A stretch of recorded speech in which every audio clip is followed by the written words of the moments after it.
The silent despair, the colony of Arvis lay in silence. Its skies were once bright, with trade ships, laughter, and the glow of city lights. But now only fire and smoke covered the horizon. The streets were broken, the towers burned, and every shelter was filled with fear. The Arvis people were not warriors. They were farmers, builders, and teachers. For many years they had trusted the Galactic Council to keep peace. But when the enemy fleet arrived, no one came to protect them. No fleets, no allies, no friends. The enemy came with thousands of ships, black and sharp, shaped like daggers. They circled the planet like vultures, raining fire upon the surface. Every defense satellite was destroyed in the first hour. The planetary shields cracked in the second. By the third, the cities were burning. Now only a few thousand survivors remained. Hiding in deep shelters, the air was filled with the sound of collapsing buildings. The ground shook with each bombardment. Children cried in the dark. Mothers whispered that it would be over soon, but their voices trembled with no hope. In the central bunker, the Arvis Council sat in silence. Their robes were torn, their faces pale. One elder finally spoke, his voice heavy. "No one will come," he said. "Earth, the humans, they will not come. The council has abandoned us." The words fell like a stone. The survivors listening over the comm systems lowered their heads. They had heard stories of humans fierce, stubborn, protectors of the weak. But those were only stories. Now, with death above them, they believed no rescue would ever arrive. On the surface, a young girl named Lyra sat beside her father in a ruined temple. She looked at the sky through a crack in the roof, her small hands clutching a broken charm. "Father," she whispered, "is no one out there listening?" Her father closed his eyes, unable to answer. He too believed the council's message. Silence was all that remained, but silence can carry more than despair. In the void beyond the system, faint signals traveled across the stars. An emergency beacon still pulsed weakly from Arvis. Most fleets ignored it, but one frequency, one human outpost on the edge of known space, caught it, inside a dim command room. A human officer leaned over his console. He saw the faint signal blinking red. The words were clear. "No help, Will. Come, all is lost." The officer frowned. He knew that voice. He knew that sector. Without delay, he sent the signal further, across hidden channels, encrypted codes, to one place that few dared to mention. The enemy commander, high above Arvis, in his flagship, laughed with cruel delight. His ships tore apart the last Arvis defense craft. He stood before his crew and said, "Look at them, broken and alone. No one dares to fight us, not even the humans." The crew laughed, their sharp voices echoing through the metal halls. To them, the Arvis were already forgotten. Another dead world for their empire. But at the edge of the system, far beyond their sensors, something stirred, something ancient, massive, and feared across 100 star maps. A shadow shifted in the void, moving slow but steady. It was not a fleet, not an army, but one ship. A warship built not for defense, but for vengeance. Its black armor swallowed starlight. Its engines hummed like thunder caged. Back on Arvis, in the bunker, despair grew heavier. The council repeated their last message across the loudspeakers. No rescue, no allies. This is the end. Families clung to each other, waiting for death. Some closed their eyes, some prayed, some cursed the stars. Then, in the ruined temple, Lyra's eyes widened. She looked up at the sky again. Through the smoke, she thought she saw something different. Not fire, not a falling ship, but a distant glimmer. It was faint, like a star moving where no star should move. She pulled her father's arm, whispering, "Look, do you see it?" Her father frowned, at first thinking it was his child's imagination. But when he looked, he too saw it. A light, far away, but growing stronger. It was moving, approaching, cutting through the void with purpose. Far above, the enemy commander. Also noticed his sensors blinked with warning. Unidentified mass detected, an officer called. The commander's smile faded slightly. Impossible, he muttered, yet the shape kept coming, larger and larger, until it blocked out half. The display, the survivors did not know its name yet. The enemy did not want to believe it. But across the stars, whispers would soon spread again. The humans had arrived, and with them came their deadliest warship, the enemy's mockery high above the burning world of Arvis. The enemy commander stood in the war hall of his flagship. The chamber was vast, lined with black steel and red banners, each marked with the sigil of conquest. Around him, officers moved swiftly, their armor shining under the pale light, their eyes full of arrogance. The commander raised his clawed hand, and the noise fell silent. They begged for help. He said with a smile sharp as a blade, "But no one answers. The humans they trust so much are nothing but a ghost story. Legends to scare children. They will not come." His words carried across the fleet in open transmission, a cruel broadcast aimed at the surviving Arvis. Every bunker, every shelter, every hidden corner of the planet heard it. The survivors trembled as the enemy's laughter echoed in their radios. It was mockery, sharp and merciless. The Arvis people lowered their heads, hope slipping further from their hearts. If the humans were real, where were they? Why had no warship appeared? The elders whispered that maybe the humans had changed, that perhaps they were no longer the protectors the galaxy once whispered about. Maybe Earth had grown weak, silent, or selfish. But far beyond, in the quiet void, the signal that had been passed from the human outpost still traveled. It had reached the hidden command hub of a ship, not meant to be spoken of. The Nemesis, its systems stirred awake, its crew already at stations. No one aboard asked if they should respond. They only waited for their captain's word.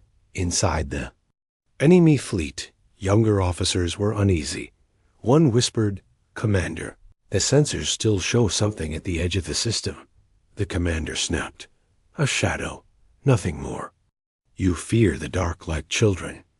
The hall filled with laughter again, but it was forced, because deep down, even the enemy felt the air grow heavier. On Arvis, in the ruined temple, little Lyra refused to stop watching the sky. The glimmer she saw was no trick. It grew brighter, bigger. Her father tried to pull her away, saying, "It's only debris. It is nothing. Please don't give yourself false hope." But Lyra shook her head, her eyes wide. "No, it is coming closer." She whispered, "Something is coming for us." In the central bunker, the council prepared their final speech. They would tell the people to accept their fate, to embrace silence. But before the broadcast could begin, static crackled across every channel. The enemy commander's voice once again filled the comms. Louder than ever, he spoke directly to the Arvis. "You are abandoned, forgotten. You will die alone," he hissed. "And your cries will vanish into the stars, for no one dares to face us." The laughter of his crew followed, harsh and endless. For the survivors, it was torture. Mothers cried, children sobbed, fathers clenched their fists, but could do nothing. Even the council lowered their heads in shame. The last fragments of hope seemed crushed, but just as the mocking broadcast ended, one sound broke the silence. A deep vibration rolled across the void. Not thunder, not an explosion, but something heavier, deeper, the kind of sound that made bones tremble and hearts race. The enemy officers felt it in their chests. "What is that?" One stammered. The commander growled, "A trick. It must be a trick." But his eyes darted to the main screen. There, in the black horizon, a shape began to grow. Slowly, steadily, it blocked the stars one by one. Back in the temple, Lyra grabbed her father's hand. "See? It's real," she cried. Her father stared in disbelief. The glimmer had grown into a shadow. Not a star, not debris, but something vast, moving with purpose. The smoke parted as engines roared like giants waking from sleep. Inside the Arvis shelters, survivors lifted their heads. The ground vibrated faintly, as if the planet itself felt the arrival.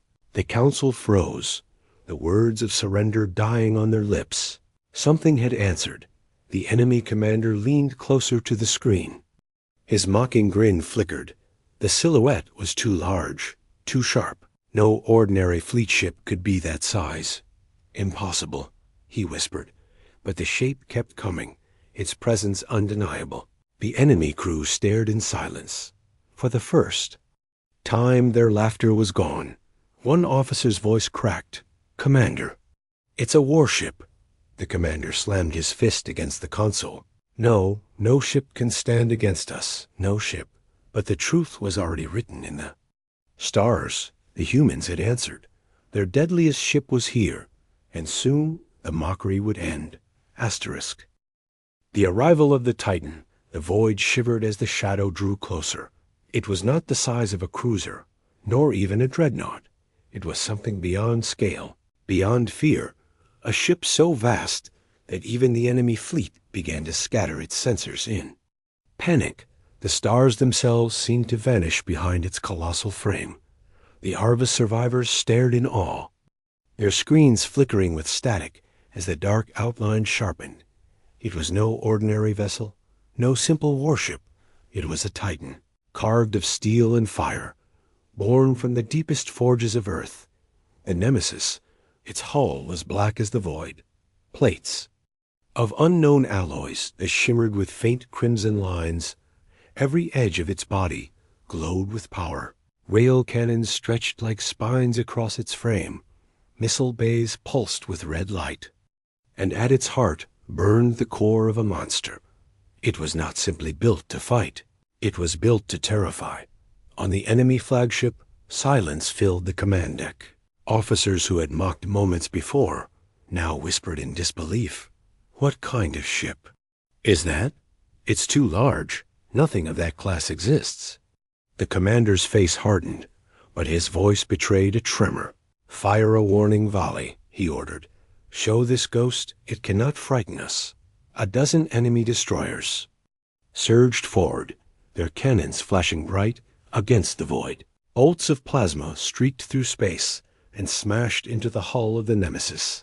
The explosions lit up the darkness for seconds. Covering the Titan in fire, the Arvis shelters fell. Into despair once more, even the council whispered, "It cannot survive that." But then the smoke cleared, and the Nemesis still moved, untouched. Its hull glowed faintly where the weapons had struck, but not a scratch remained. The Titan advanced, engines burning brighter. Its silence was more terrifying than any roar. The commander snarled. "Again, fire everything." The fleet obeyed, thousands of weapons lighting up the system. A storm of energy rained upon the Nemesis. Yet it moved through the fire like a predator through mist. Nothing could stop its approach. Inside the Arvis shelters, whispers spread like fire. It survived. It's still coming. Humans. Humans have come. On the temple ruins, little Lyra's eyes filled with tears. She gripped her father's arm and shouted, I told you they would come."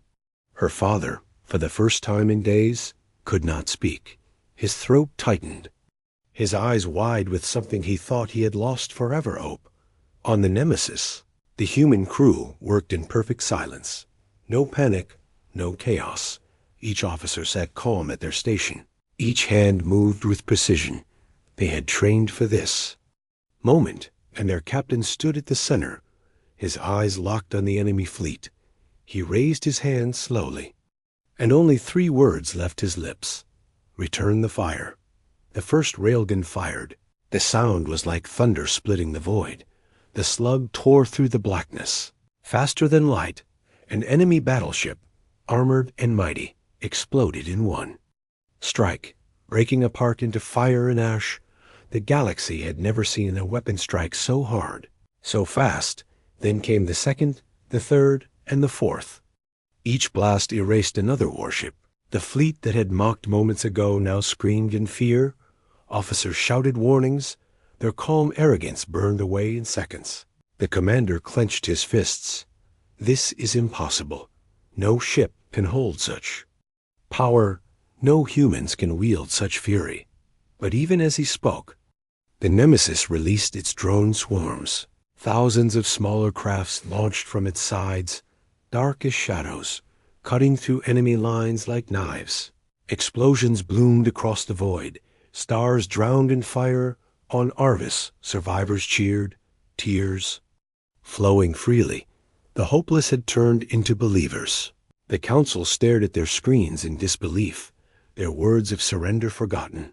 The humans had arrived, and they had brought a storm with them. The commander of the enemy fleet shouted, "Regroup! Crush it before it breaks us all." But the truth was already spreading. His fleet was no longer united. Fear had entered their hearts. And once fear enters, it never leaves.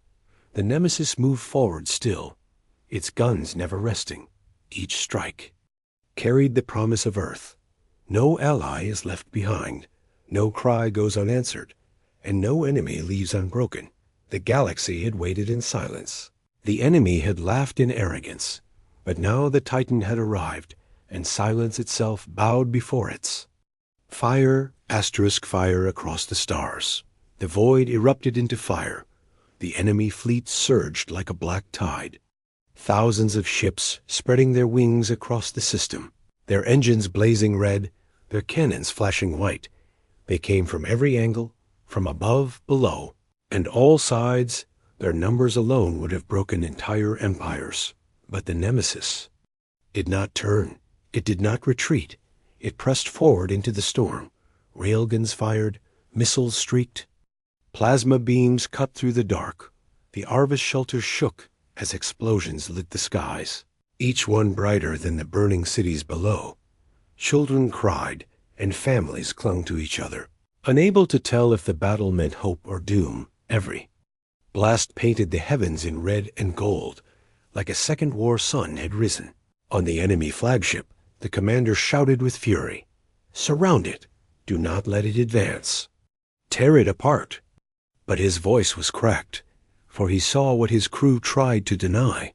Every strike against the Nemesis only slowed it, never stopped it. The Titan's shields flared, but never broke. Its armor glowed, but never melted. Inside the Nemesis, the human crew worked in silence. No fear, no panic. Each officer trusted the ship, trusted their captain, trusted Earth. Their hands moved over controls with cold precision. One called out, "Enemy destroyer locked." The captain gave a single nod. The railguns roared, and another warship split apart, its wreckage scattering like ash from its flanks. The Nemesis unleashed its drone swarms again. Thousands of black hunters streaked into the enemy lines, their small forms too fast to hit. They pierced engines, shredded cannons, and detonated inside bridges. Enemy ships spun out of formation, breaking apart under the storm. The tide that had surged so boldly now bled fire into the stars. On the ground in the ruined temple, Lyra screamed with joy. She pointed at the sky as streaks of light burned bright. "They are fighting for us," she shouted. Her father stared in disbelief, his chest tight with something he had forgotten pride. The Arvis who had once whispered, "No one will come," now clutched each other's hands, daring to believe in survival. But the enemy was not yet broken. Their fleet regrouped, their pride wounded but not destroyed. At the commander's signal, a new weapon emerged. From deep within their ranks, massive carriers opened their bays. Swarms of biomechanical beasts poured into the void, creatures with wings of fire and jaws of steel. They screeched through the darkness, their bodies glowing like comets. Commander sneered, "Let's see how the humans handle this." The Nemesis did not flinch. Its lights brightened, its cannons shifted. A calm voice on the human bridge spoke, "Drones adjusting. Launching counter." At once, the drone swarms changed formation, weaving into patterns like blades. They met the enemy beasts head-on, slicing them apart in bursts of fire and lightning. The sky filled with screams and explosions, a storm of death across the stars still. The battle was not one-sided. Enemy ships closed in, their heaviest cruisers locking their weapons. Bolts slammed into the Nemesis, shaking even its vast hull. For a moment, the survivors below gasped in fear. The Titan rocked, its lights flickering. The enemy fleet howled with laughter. "See! It can bleed," the commander shouted. "Strike harder. Break them." But then the Nemesis answered. Its forward cannons opened, larger than city spires. A beam of light, brighter than any star, carved through the dark. It tore 3 enemy cruisers apart in one sweep, their laughter dying with them. The Titan steadied itself again, and the void belonged once more to its fire. On Arvis, the shelters erupted in cries of awe. The council who had preached surrender fell into silence, unable to speak. What they saw was beyond belief. A single human ship holding against thousands, not just holding, but winning. The commander of the enemy fleet gritted his teeth, his claws, digging into the steel of his chair. He could not accept it. No. No ship, no humans can do this, he snarled. But deep in his chest, fear gnawed, for he knew this was no ordinary ship. This was a monster, a legend, a nightmare made real. Still, he would not retreat. "Unleash the weapon," he growled. His officers froze, eyes wide. "But Commander, the weapon, do it!" He roared, and so the order was carried out. From the depths of the fleet, a massive structure rose, a weapon older than their empire, hidden for wars they never thought they would lose. It glowed with power, its core screaming like a dying star. A cannon said to destroy worlds. It charged slowly, light building across its frame. The commander leaned forward, hatred in his eyes. "Let the humans see despair," he whispered. The Nemesis slowed, its sensors detecting the surge of energy. On the bridge, the captain's face darkened. He spoke only one word: "Brace, asterisk." Breaking the enemy's pride, the weapon came alive with a scream of light. Its core pulsed brighter than a sun, spreading shadows across the enemy fleet. The massive cannon turned slowly, locking on the Nemesis. Every enemy officer watched with twisted pride. Their commander raised his hand and declared, "This is the end of the humans." On the surface of Arvis, survivors stared at the sky. Through the clouds of smoke and ash, they saw a second star rising. It glowed so fiercely that even children covered their eyes.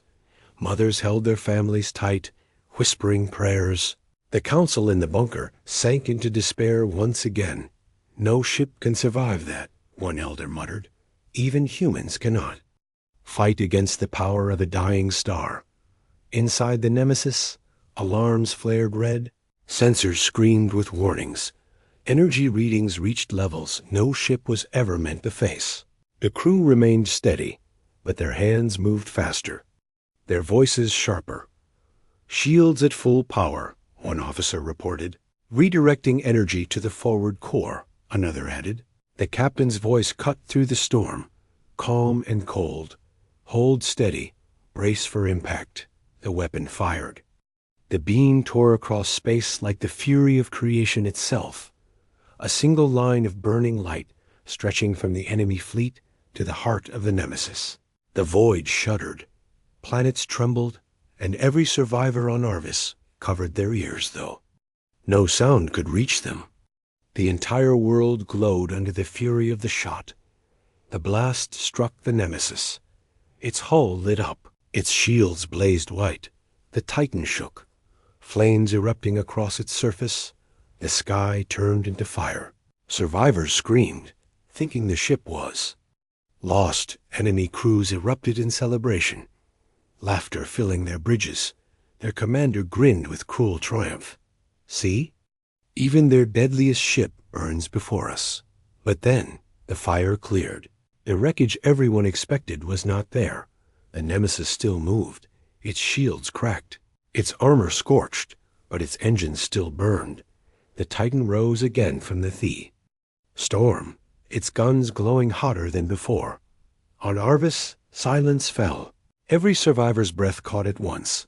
Children opened their eyes, and whispers spread. It survived. The humans still fight. On the enemy flagship, the commanders. Smile faltered. No, that cannot be, he hissed, but his officers stared in terror. The impossible had just happened. Their greatest weapon had failed inside the Nemesis. A captain stood tall. His voice carried across the bridge, steady as stone. Returned favor, he ordered. The forward cannons powered up, their glow as bright as vengeance. The crew locked onto the source of the enemy's pride, the ancient cannon that had just fired. And then the Titan roared. The Nemesis unleashed a storm of rail slugs and plasma beams. Each strike hit the weapon's core. The ancient cannon screamed, its glow flickering. The enemy commander shouted for it to hold, but the cracks spread faster. One more blast from the Nemesis tore straight through its heart. The weapon exploded, a supernova of fire, tearing across the enemy's own fleet. Dozens of ships were caught in the blast. Carriers split in half, destroyers melted in seconds. The proud formation that had mocked Earth shattered like glass. The void became a graveyard of their pride. On the ground, survivors erupted in cries of joy. For the first time in their lives, they saw the enemy bleed. The council fell to their knees, tears running down their faces.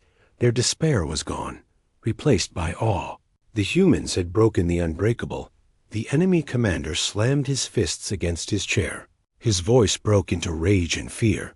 No, this is not possible. That ship should be dead. But in his heart, he knew the truth, his pride, his weapon.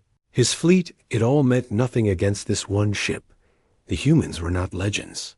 They were a storm that could not be stopped. As the flames died down, the Nemesis turned its guns toward the enemy flagship. Its shadow loomed larger than ever. The captain's eyes narrowed. This ends when their command falls, he said. The crew nodded as one. The Titan prepared for its final duel, and across the stars, whispers began to rise again. Whispers carried by survivors, by enemies, by witnesses who could not believe what they saw. The humans had come. They had endured the impossible, and they would break the galaxy's pride piece by piece. Asterisk, the duel of commanders. The void was filled with wreckage. Burning fragments of ships drifted like dying stars. The enemy fleet was broken, their pride shattered, but one shadow still remained. The enemy flagship, larger than mountains, blacker than night. It emerged from behind the ruins of its fleet, its engines glowing like molten fire. Inside the flagship, the enemy commander stood tall, though his face was pale. Around him, officers trembled but obeyed. He raised his clawed hand and roared, "All ships still alive, follow me. We will cut the humans down ourselves." His voice carried rage, but deep in his eyes burned fear. On the Nemesis, the captain watched the massive ship approach. He did not blink, did not falter. The bridge was silent. Every officer waiting for his command. The Titan faced the monster of an empire. This was no longer a battle of fleets. This was a duel between two commanders. Between arrogance and resolve, the enemy flagship opened fire. Beams of energy brighter than suns lanced across the void. Dozens of missiles streaked out like firebirds. The Nemesis rocked as blasts slammed against its shields, but the Titan did not fall. It answered. Railguns thundered. Drones screamed into the sky, and plasma lenses carved into the enemy's armor. Each hit shook the giant, but did not stop it. The two ships clashed like gods in the heavens. Every strike shook the world of Arvis below. Survivors huddled in shelters felt the ground tremble. As though the planet itself was afraid, children whispered, "Who will win?" And no one could answer. Inside the enemy flagship, officers shouted warnings. "Shields down to 70%. Outer decks breached. The commander snarled. Hold! Focus everything on their engines. His pride demanded victory, but his voice cracked with desperation. On the Nemesis, the crew moved with perfect rhythm. Enemy flagship locked, one officer reported. Forward cannons recharging. Another said. The captain nodded, his voice calm. Stay with me. We end this now. The enemy flagship launched its secret weapons. Hundreds of spiked drones, filled with plasma, swarmed toward the Nemesis. They latched onto its armor, exploding like suns. The Titan shook, its shields flaring. For a moment, survivors gasped in terror, believing the Nemesis would finally break. But then, the ship steadied. Its armor glowed red, but it endured. The drones that survived were ripped apart by Earth's own swarms, and through the smoke, the Nemesis fired. Its main cannon unleashed a blast straight into the enemy's bridge section. The flagship screamed, fire tearing through its decks. The commander staggered as alarms blared. Smoke filled the command hall. Officers fell, but he refused to retreat. He bared his teeth and hissed, "Humans, you are nothing but shadows of the past. You cannot defeat us." But his words rang hollow, for even he could see the truth in the flames around him. The Nemesis pressed forward, every gun blazing, every drone cutting. The enemy flagship reeled. Backward, its armor torn, its engines failing. Yet it refused to fall. Two Titans locked in death, unwilling to yield. On Arvis, the people watched the skies burn. Lyra stood on the temple ruins. Her hands clasped tight. She whispered, "Please, please win." Her voice, so small, carried the weight of every survivor. Hope itself hung on the edge of the battle. Inside the Nemesis, the captain narrowed his eyes. "Target their core," he ordered. The crew obeyed, their hands moving with unshakable precision. The Titan's main railgun aligned, its glow brighter than a rising star. The enemy flagship roared in desperation, firing everything it had left. Missiles, beams, plasma all screamed across the void. But the Nemesis did not stop. The two blasts met, the void itself trembling under their fury. Explosions flared so bright that even the Arvis survivors covered their eyes. When the light faded, one shadow still moved. The Nemesis, its hull burned, its shields fractured, but its guns still aimed true. The enemy flagship drifted, half its body torn away, flames spilling from its core. Inside, the commander staggered to his knees. He stared at the burning bridge around him, his pride broken. "No, not humans. Not like this," he whispered, but his words were drowned out by the final roar of the Nemesis. The Titan's cannon fired one last time. The beam pierced straight through the flagship's heart. The giant split apart, breaking into fire and fragments. The commander's last scream vanished into the void. The flagship exploded, a star dying in silence. The survivors on Arvis erupted in cries of victory. Children shouted, families wept. The council collapsed to the floor in awe. Against all reason, against all despair, humanity had triumphed. On the bridge of the Nemesis, the captain stood tall, his eyes still fixed on the wreckage. He spoke softly, his voice carrying across the ship. "Enemy command destroyed. The battle is ours." And yet his gaze did not soften, for he knew this was not the end. This was only the beginning of what the galaxy would soon learn. That Earth's deadliest ship had awakened, and nothing would ever be the same again. Asterisk. Hope Returns, the enemy flagship, was gone. Its wreckage burned in silence, drifting across the stars like broken shadows. The void that once roared with thousands of hostile ships was now a graveyard of twisted steel and fire. Only one Titan still stood, the Nemesis on the ground. The people of Arvis poured out of their shelters. For hours they had hidden in fear, waiting for death. Now they looked to the sky with wide eyes. They saw the wreckage of the enemy fleet scatter like dust, and in the center of the heavens, A single ship burned with the light of survival. Children pointed to it, shouting with joy. Mothers cried openly, holding their families close. Fathers raised their heads with pride, tears in their eyes. The council, who had once whispered that no one would come, sank to their knees in shame and awe. The words of despair they had spoken now felt like ashes on their tongues. Lyra stood on the ruined temple, her small hand clutching her father's. She looked up at the nemesis, her eyes shining with hope. "They came," she whispered, her voice trembling. Her father nodded slowly, unable to speak. For the first time in his life, he believed in miracles inside the nemesis. The bridge was quiet, the battle was won, but the weight of what had been done still lingered. Screens showed wreckage drifting across the void, thousands of enemy ships reduced to silence. The crew sat steady, tired but unbroken. The captain stood tall, his eyes on the planet below. "Open channel," he ordered. A comms officer nodded, linking every bunker, every surviving shelter, every open frequency on Arvis. The captain's voice carried across the world, deep and steady. "People of Arvis, you are not abandoned. You are not forgotten. Earth has heard you. And we have come." The words echoed across the planet. Survivors fell to their knees, sobbing. Some shouted in joy. Others simply held their loved ones tight. For them, hope had returned. Not as a whisper, but as fire in the sky. On the enemy's side, scattered survivors of their fleet listened in silence. Their commanders dead, their pride shattered. They had mocked humanity, laughed at their absence. But now, they whispered to each other with trembling voices. "The humans. They are real." Their ship destroyed everything. Fear spread faster than fire. The legend of Earth was reborn in terror.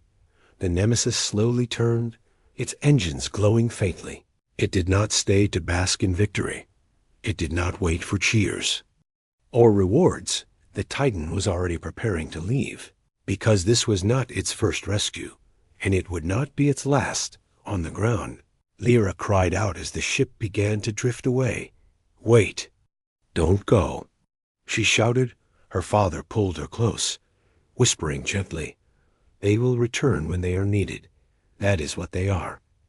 And though she did not understand, her heart believed. The council gathered in silence. One elder finally spoke, his voice shaking. "Today we have seen the truth. Humanity does not abandon. Humanity does not forget. They are not legends. They are the storm that saves." His words spread across Arvis, a vow that the people would never again doubt. Above, the nemesis vanished slowly into the void. Its shadow faded among the stars, leaving behind silence. But it was not the silence of despair. It was the silence of peace. The kind of silence that follows after fire has burned away fear. The galaxy would not forget this battle. Enemies who once mocked would tremble at the thought of Earth's wrath. All eyes who had doubted would look again to humanity with awe, and the survivors of Arvis would carry this day in their hearts forever. In the ruins of the temple, Lyra looked to the stars one last time. Her voice was soft, but strong. "Thank you," she whispered. And though the nemesis had already vanished into the dark, she knew, somehow, somewhere, they had heard her. Because Earth's deadliest ship was more than steel and fire, it was a promise that no cry for help would ever vanish into silence. A promise that as long as humanity stood, hope would never die. Asterisk.